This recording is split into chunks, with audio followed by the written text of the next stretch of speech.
Good morning বন্ধুরা, আপনারা কেমন আছেন? আশা করি ভালো আছেন। আমরাও আমাদের বাড়িতে বেশ ভালো রয়েছি। আর সোমাশান্তির আরেকটা নতুন ব্লগে আপনাদেরকে অনেক অনেক স্বাগত। আপনারা ভিডিও দেখেই বুঝতে পারছেন আজকে দিচ্ছি বিপত্তারিণী বতের পুজোর যে মুহূর্তটা সেটাই। তো বন্ধুরা, আজকে সকাল সকাল চলে এসেছি এখন বিপত্তারিণী বতের পুজো করানোর জন্য। এসেই দেখছি এখানে প্রচুর ভিড় হয়ে গেছে, পুজোর পুরো একটা ব্যাচ বসে গেছে, এখন পুজো হচ্ছে।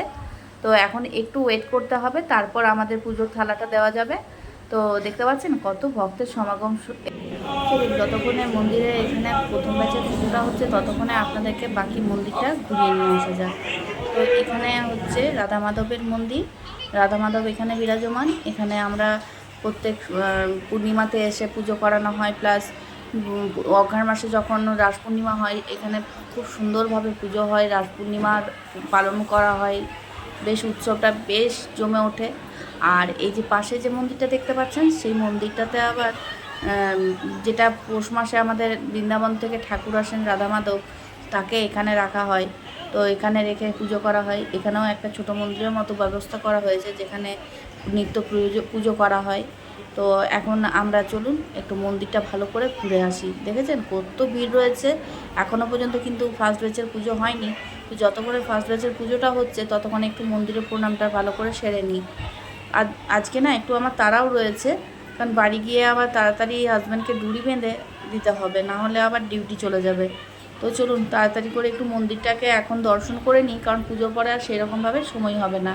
তো এই যে এখানেও একটা মন্দির রয়েছে, এটা ঠিক আমি বলতে পারছি না কি মন্দির, কিন্তু এখানেও একটা মন্দির রয়েছে। তো চলুন আপনাদেরকে দেখিয়ে নিয়ে আসা যাক যেখানে আজকে মানে বিপত্তারিণী বতের থালাগুলো সাজানো হচ্ছে। তো চলুন। জানেন তো আজকে যে পুজোর ডালাগুলো সাজানো হয়েছে সেই ডালাগুলো সাজিয়েছে ভাই আর ভাইদের বন্ধুরা মিলে। তো বললো যে দিদি আজকে আমরা পুজোর ডালা সাজিয়েছি। তো আমি বললাম দাঁড়া দেখে আসি তোরা কীরকমভাবে ডালাটা সাজিয়েছিস। তো দেখুন এখানে এখনও পর্যন্ত ডালা সাজানো চলছে, আর এগুলো ডালা সাজানো হয়ে গেছে। আর আগে কিছু ডালা নিয়ে চলে গেছে যারা প্রথম ব্যাচে পুজো করাচ্ছেন, আর এখনও অনেক ডালা রয়েছে। তো সেই ডালাগুলো এখন আবার যাবে পুজোর জন্য। তো আমি এখন বেরিয়ে যাচ্ছি, কারণ এতক্ষণ ধরে সময় ধরে আমি যদি ভিডিও করতে থাকি হয়তো পুজোর সময়টাই পেরিয়ে যাবে। তো যাই হোক, এখন যদিও একটু টাইম রয়েছে, আমি যখন দেখেছিলাম তখন সবে শুধু থালা নামানো হয়েছে। তো আমি ভাবলাম যে না, একটু মন্দিরটা ভালো করে ঘুরে নিই, তারপরে মন্দিরের পুজোতে মন দেবো। কারণ এই মন্দিরটায় আসলে পরে না একটা এত তৃপ্তি লাগে। আমরা ছোটোবেলা থেকে যখন প্রাইমারি স্কুলে পড়তাম এই মন্দিরে এসে এক পাক ঘুরে নিয়ে তারপরে কিন্তু অন্য কোনো কাজ করতাম, মানে স্কুলে যা ক্লাস শুরু হতো সেই কাজ শুরু করতাম। তো এই মন্দিরটার সাথে এত স্মৃতি জড়িয়ে রয়েছে যে কি বলবো। এখানে লুকোচুরি খেলা, মানে আরও অনেক রকম খেলা এখানে খেলতাম। তো এখন মন্দিরটা অবশ্য অনেকটা চেঞ্জ হয়ে গেছে। এটা হচ্ছে বাবা শিবের মন্দির। এখন এখানেও ভিড় রয়েছে, আর বাবার যারাই পুজো করাতে এসেছেন বিপত্তারিণী মায়ের, তারা এসে শিবের মাথাতেও একেবারে জল ঢেলে যাচ্ছেন। আর এখানে রয়েছে এই যে শিব মন্দিরটা, আর এখানে রয়েছে এই নামটা অবশ্য আমি বলতে পারবো না, আপনাদেরকে দেখিয়ে দিচ্ছি দাঁড়ান। এই যে নামটা পড়ে নিন। আসলে ব্যাপার এই ঠাকুরের নামটা করতে গেলে আমার শ্বশুরমশাইয়ের নাম আসে, তো ওনাকে অসহ্য করা হবে, তার জন্য কিন্তু নামটা আমি উচ্চারণ করলাম না। আর এই যে মন্দিরে এবার উঠে এসেছি, দেখুন এখন থালা উঠিয়ে নেওয়ার সময় হয়ে গেছে, পুজো হয়ে গেছে মনে হচ্ছে। তো যাকে পুজোটা হয়ে গেছে, ভালো হয়েছে। এরপরে আমাদের পুজোয় বসবো, চলুন ঠিক টাইমেই এসেছি। তো প্রথম ব্যাচের পুজো শেষ হয়ে গেছে, এবার ভালো হয়েছে। এবার এদের থালা ওঠানো হয়ে গেলে আমাদের এবার থালাগুলো নামানো হবে। চলুন এবার পুজোয় মন দেওয়া যাক।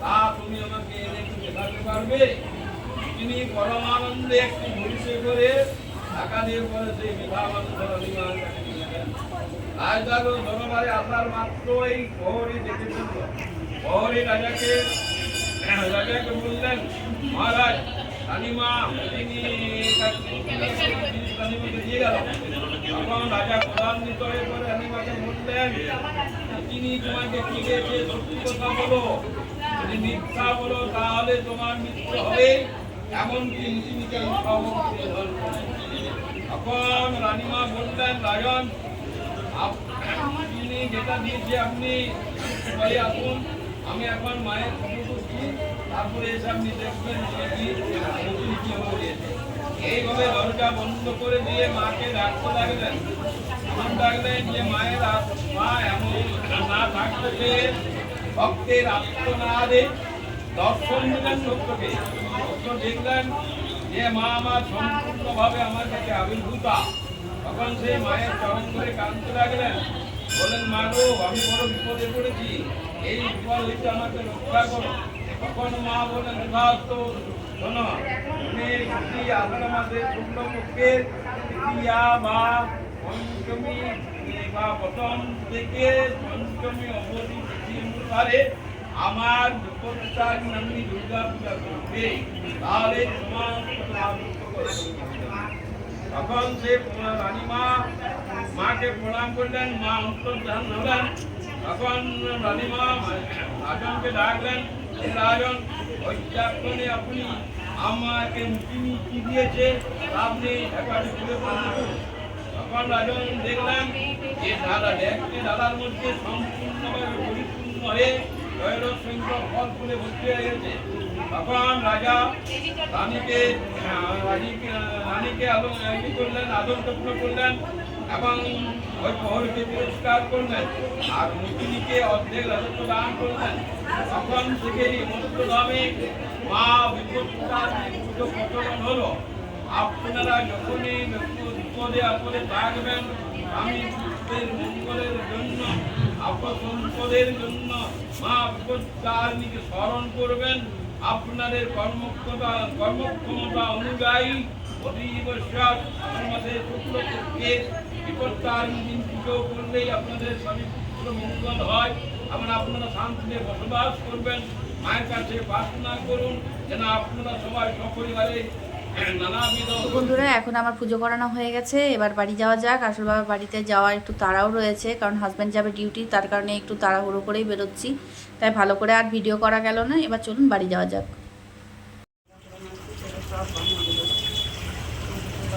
ঠিক করে বসো।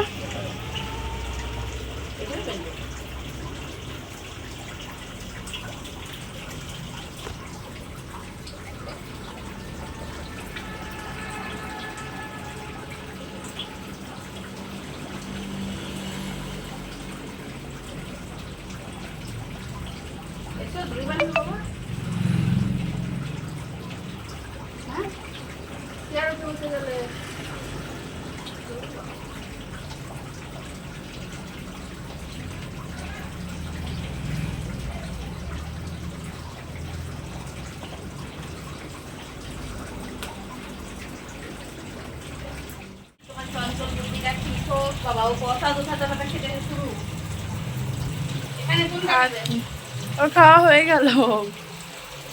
কোনটা নেবে? ওটা নিয়েছো? ও রেড রেড চেরি। ছোট বাচ্চাদের সবারই এই রেড চেরি খুব পছন্দ। আমিও খেতাম ছোটবেলাতে। আমিও খেতে পছন্দ করতাম রেড চেরি। তো 3টে 4টে 5টা মাথা দিয়ে দিয়েছি। হ্যাঁ, তাহলে এবার তোমার হাতে দড়ি বাঁধি, লাগলে বলবে। হ্যাঁ, তাহলে তাড়া করে বাঁধবো। দিদি বাঁধবি দড়ি? হ্যাঁ, বাঁধবো। এই তো বাবা, বাবা ভালো থাকো বাবা, সুস্থ থাকো, দেখি থাকো পড়াই।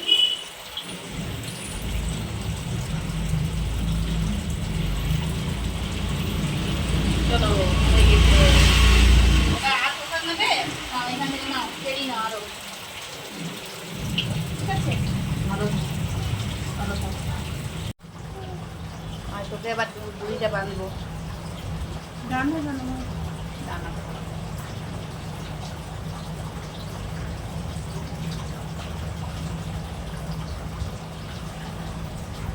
এই যে হাতে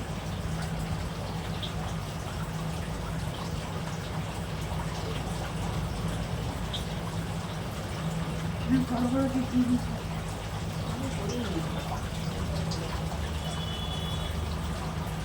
দিতে পারছিলাম না বলে দূর করে তার নামটা বলো। ঠিক আছে, বলো কি প্রসাদ দেবো বলো। অনুষ্ঠানটা নেবে না।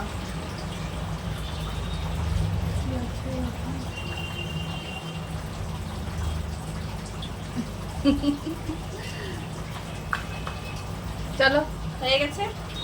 এবার আমি একটু ঠাকুরকে নমস্কার করে নিই।